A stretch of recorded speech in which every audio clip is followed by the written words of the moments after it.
Good morning, Max. How are you doing today?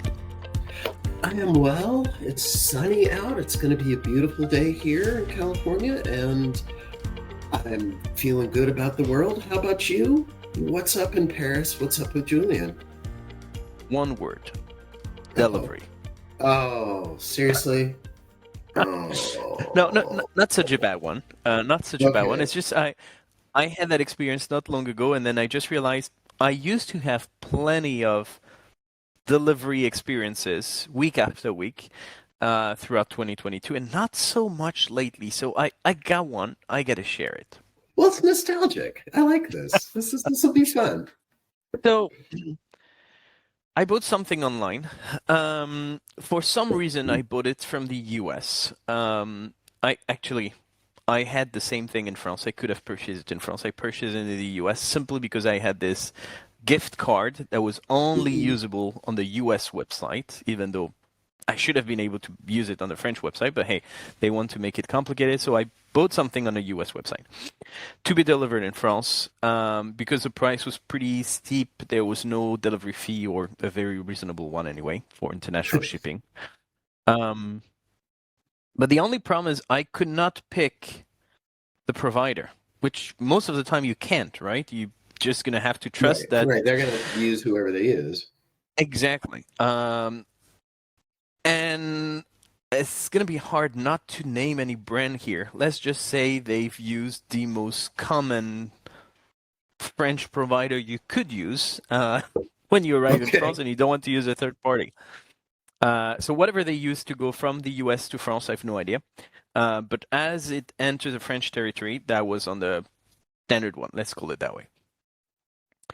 Everything happens very smoothly. I received an email from the shop, the online store, saying it's on its way. Here is your delivery number. If you want tracking, click here. Working, beautiful.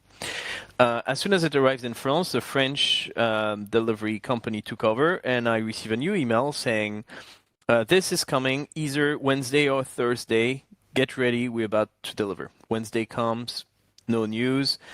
Wednesday night arrives. The delivery is going to happen tomorrow, Thursday, between 8:30 a.m. and 4:30 p.m., which already to me is a red flag. I mean, Right, right. It's like, I, yeah, I sometime all day. yes, exactly. I mean, you don't need to give me the exact time slot, but 2-3 hours range, it's pretty good. Full day is not a range; it's full day. So I go through the day without even thinking about it. I was working. And then lunch comes, nothing. 2 p.m., 3 p.m., 4 p.m., nothing comes. 4:30. Now I'm checking my phone for emails because I'm thinking they said 8:30 to 4:30. There's a pretty large range already. 4:30, no one's coming. There's a problem. No email. I keep reloading. I check the tracking number. No information. No easy way to call or contact them. I don't want to be bothered. I go on with my day. And then I finish my day at, I don't know, 7-ish, 7:30, 8, whatever there was. And by the time I finish my day, I'm thinking, I still have not received anything. So I check my email again, and now I received an email at 6:30 p.m., 2 hours after After they the were. the end of the range. And the email is basically saying, oh, we could not deliver today. Shocker. Kind of figured that out already. You should have been around 2 hours ago at least. There's a problem with your delivery. We are working hard on fixing it. Oh, Friday comes, no news. Saturday comes, no news. Obviously, everything is shut down on Sunday, so I have no expectation. Monday morning, Monday afternoon, still nothing. Now I'm losing patience. I go on the tracking. You can't find an easy way to call. You go on their contact page. They send you through this so-called intuitive FAQ, the typical call right, right. avoidance thing that we have your answer. You don't need to contact us. Yeah, hell, I do need to contact you guys because I want my parcel. Ultimately, I find a way to call them, give them a call, give them the parcel number. I spend less than 2 minutes waiting from memory, maybe a little bit more, but it felt very short. Less than 5 minutes over the phone explaining the situation. They say, okay, we do have a problem. The location where you are is just overwhelmed with parcels right now. We are drowning. We just can't deliver. What I'm going to do is upgrade your priority to make sure that your parcel is leaving first thing tomorrow morning. And as I hear this, I'm just thinking, yeah, that's a very nice bunch of crap you're sending my way so that I hang up. It's not going to happen. But Oh, what am I going to do about it? So I'm just going to have to trust it. Next day morning, I receive at 8 something a.m. Your parcel on the way, going to be delivered this morning. I don't buy it at this point. I don't trust that's going to happen. right. But hey, before noon, the guy is actually at the door delivering the parcel. Absolutely rude and no hello, no thank you, no please, nothing. The guy was coming out of the woods, straight educated by wolves. Um, but beside this, the parcel was on time. They bumped it. It was very easy. So hard to get their phone number, but so easy once I had it. And overall, not such a bad experience, just lack of communication. So I had mixed feelings. I felt, who better than Max to talk about this story? Oh, well, this is interesting. The first observation I want to make is how appropriate your shirt is. I don't know what the Lost? whole shirt says, but the beginning says lost. So there's something there. I, I mean, this is a tale of two experiences. Everything couldn't have been worse. I mean, I guess I'm discounting it's three experiences. They did a great job getting it to France, but that's who cares that it was nearby. Um, it, you know, bad communication, no delivery, no notification when it was going to get delivered, other than the one that was wrong. So that is just about as bad as it can get. The difficulty finding a number and a way to get to hold of somebody is about as bad as it can get.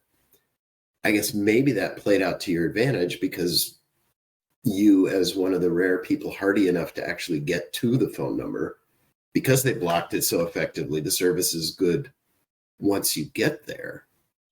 But I guess my feeling is it's kind of too little too late. I mean, if you had been able to get somebody on after day two, I guess that was Wednesday or Thursday, if the number was handy and you were able to call and had that experience, I'd be like, this was a good experience. Um, but it's just kind of sad. It's like they proved they can do it and they can do it really well, but just so much failure and it took so much work on your part. It's like you shouldn't have to earn good service by working that hard to get there. I very much agree with that statement. Actually, I'll tell you where I think the real failure is. I was very annoyed with the interactive FAQ. I think that never works the way it's intended No, to. Google has been doing it for decades, and I think that's a nightmare. But everyone is doing that. I think this one is not the biggest issue. To me, the biggest issue is something I keep complaining about story after story, is a lack of proactivity. You know you have a problem. Be proactive about it.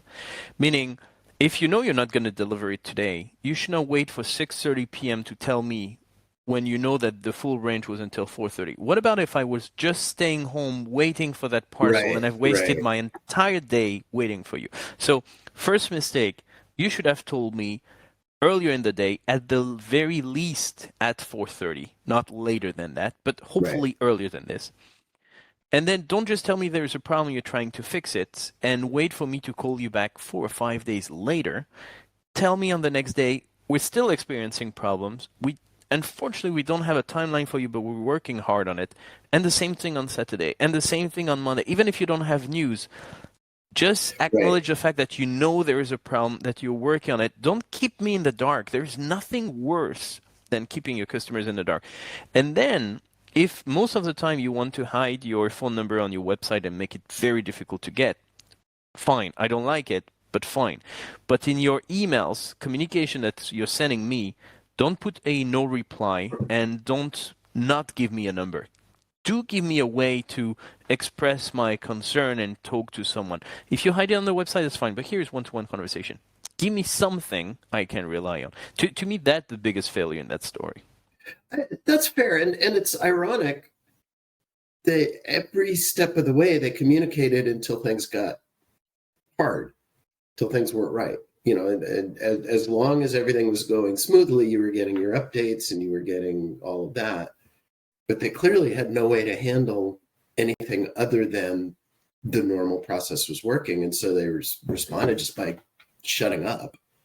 And that's a huge mistake, because that's when it costs them money, because not only it's bad for the customer experience, but then people start searching for your phone number. Then people start calling that you could have avoided by being proactive. And not only they start calling, but they're already pissed off when they call because they can't find your phone number easily. Right, so right. You increase the volume, and you increase the volume with angry people. That's a double lose.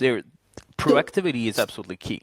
So do you think it was a case of the only update they could have given you was, we got your package somewhere there, we don't know when you're going to get it? And so I guess let me ask you that. If the only thing they could say is, we don't know when you're going to get it, if you got that every day for the next few days, would that have been a different experience for you?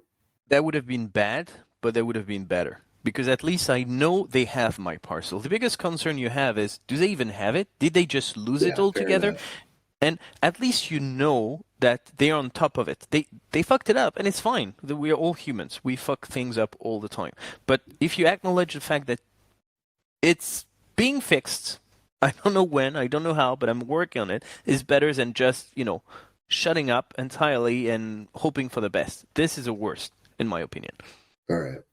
Fair enough. I think you hit the nail on the head, and at least you eventually got it. At least the agent experience was great, or the agent experience was even more than the agent experience itself. But yeah, this goes in the epic fail column. Unfortunately, like always with me and my deliveries, but hopefully next week you'll have a positive story for me. All right, I will try. Well, I will have a story. We'll see whether it's positive or not. Perfect. Thank you very much, Max. Have a beautiful day, and looking forward to chatting again next week. Well, that was a hard one to say. All right, that sounds great. Thanks, Julien. Take care. Bye there. Bye.